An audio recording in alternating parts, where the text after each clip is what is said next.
Un atelier d'analyse des défis liés à l'application de la loi relative à l'eau et l'identification des obstacles réglementaires et institutionnels pour sa mise en œuvre s'est tenu à Goma, en province du Nord Kivu, du 28 au 29 février 2024.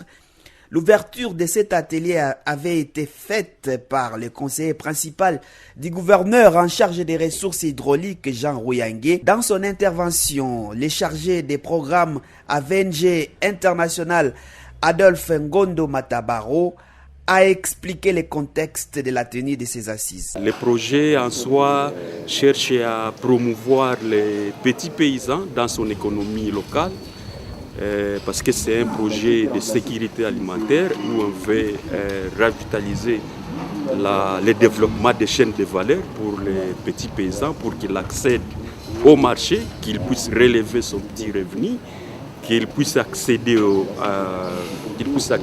au marché, à la terre. Mais il y a la question d'eau, ce que nous appelons la gestion intégrée des ressources en eau. Les petits paysans agriculteurs doivent savoir utiliser l'eau pour qu'ils puissent produire dans son activité agricole. Au niveau de la zone d'intervention, par exemple, où nous exécutons les projets, en chefferie de Baounde par exemple, les petits paysans s'habitent aux problèmes des éboulements, les problèmes des érosions, les problèmes des inondations. Et tout ça, ça cadre avec ce que nous appelons la bonne gestion ou l'aménagement des bassins versants. Cet atelier est d'une importance capitale afin de permettre les différents intervenants dans le secteur de l'eau d'avoir la même compréhension de la loi relative à l'eau, a reconnu le coordonnateur de la régie provinciale des services publics de l'eau au Nord Kivu, Gilles Simpeze Banga. Donc c'est un atelier très très important pour nous, pour la province et pour les services publics de l'eau, parce que les actions qu'on pose en amont nous permettent nous d'avoir une bonne qualité de l'eau. Les actions qui sont posées en amont nous permettent d'avoir une bonne récolte, même au niveau de l'agriculture. Parce que lorsque les bassins sont bien gérés, il n'y a pas d'érosion comme M. Adolphe l'a dit, il n'y a pas d'éboulement et donc la récolte est au bon fixe. Donc c'est très important et nous pensons que d'ici demain, les participants vont sortir la feuille de route comme on a dit, parce que la loi est là, mais il y a des mesures d'application qui doivent être prises, il y a des actions que les différents services doivent mener pour que nous puissions arriver au résultat. Donc c'est vraiment important et nous pensons que l'avenir dépend des travaux. Des exposés portant sur l'économie de la loi sur l'eau, les types de modèles d'aménagement et de gestion d'un bassin versant ont été faits par les experts en la matière. Pour enrichir la réflexion sur les défis institutionnels et réglementaires pour la mise en œuvre de la loi sur l'eau, les participants ont été regroupés dans les travaux en groupe, suivis des présentations des résultats des travaux en plénière. Présents à ces travaux, les représentants des structures étatiques intervenant dans le secteur de l'eau ont fait des présentations en panel sur les attributions des différents services en matière de l'eau et de gestion des bassins versants. Nous avons aussi cette obligation-là de collaborer avec d'autres services déjà mis en place en province, notamment la régie provinciale. De faire suivre les dossiers des prestataires de services dans le secteur, que ce soit en milieu rural ou en milieu urbain. Nous devons aussi assurer la conservation des forêts et le développement du secteur forestier ainsi que la valorisation de la biodiversité. D'abord, en tant que service technique de l'État, c'est d'assurer la desserte en eau potable en milieu ruraux et périurbains. C'est ça notre rôle. Après 2 jours de travaux, les participants ont remercié le gouvernement néerlandais à travers le projet TRID qui accompagne les autorités gouvernementales dans leur vision des développements liés à la gestion intégrée des ressources en eau, a dit Maître Kilus Wangachumo au nom des participants. Nous avons pu identifier et même définir qu'est-ce que le bassin versant, l'intérêt du bassin versant et les dangers si une fois ce bassin versant n'est pas bien entretenu. Nous avons également intégré toutes les parties prenantes à leurs engagements Et c'est un engagement partagé pour conserver ce bassin versant. Ainsi, une coordination d'un cadre de concertation et d'échange devait être mise en place.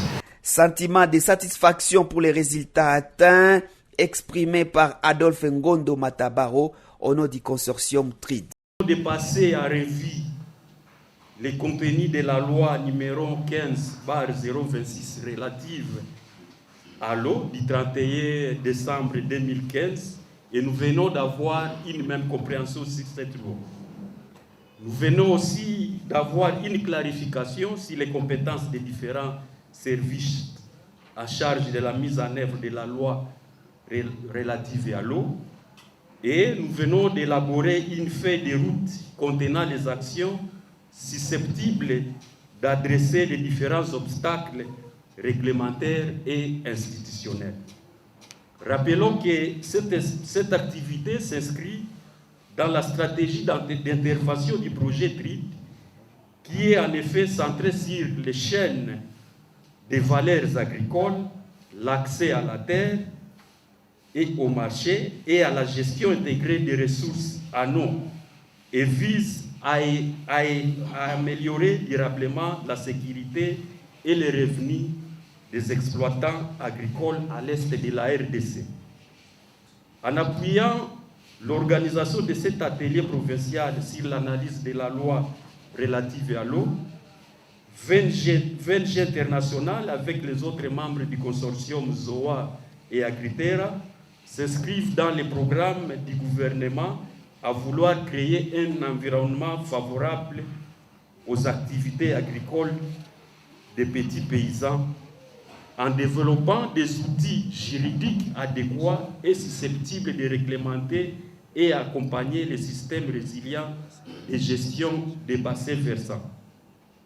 C'est pourquoi nous considérons la feuille de route issue de ces travaux comme un panier d'or où chaque partie prenante doit puiser des recommandations du gouvernement provincial, les services, les entreprises et même les partenaires techniques et financiers.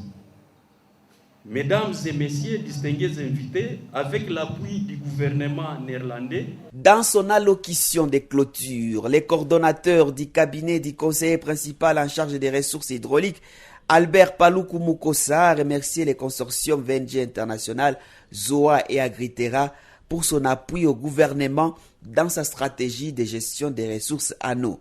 Je remercie également l'ONG VNG International et les autres membres du consortium du projet TRID qui ne cesse d'accompagner le gouvernement dans sa stratégie de gestion intégrée des ressources en eau, notamment dans la gestion des dégradations des écosystèmes, la gestion des bassins versants pour promouvoir l'agriculture du petit paysan et qui ont organisé cet atelier dans le souci de concilier les activités de ce projet à la loi relative à l'eau.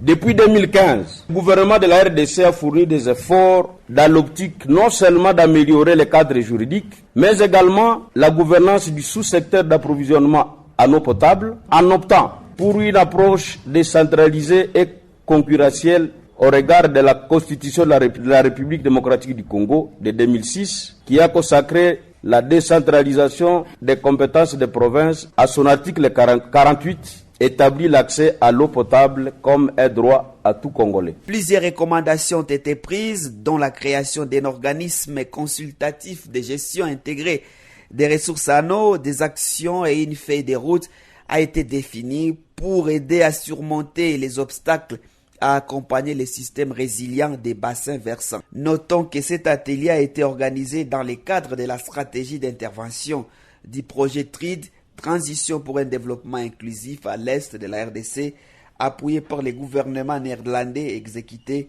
par les consortiums des organisations internationales, ZOA, Agritera et VNG International.